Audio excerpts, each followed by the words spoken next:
অফিসে আমি আরো আসবো, কিন্তু এরকম রাস্তা বন্ধ করা যাবে না।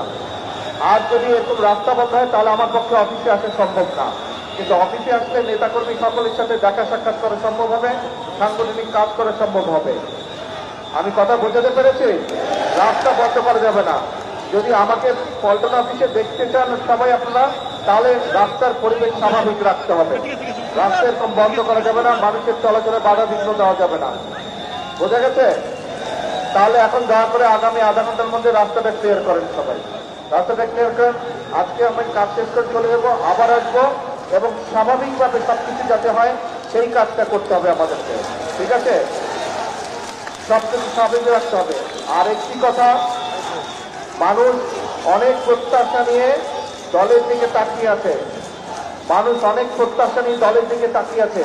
কাজে এখানে যে সকল নেতা কর্মী আছে, সারা দেশে আমাদের যে সকল নেতা কর্মী আছে, আমাদেরকে ভোট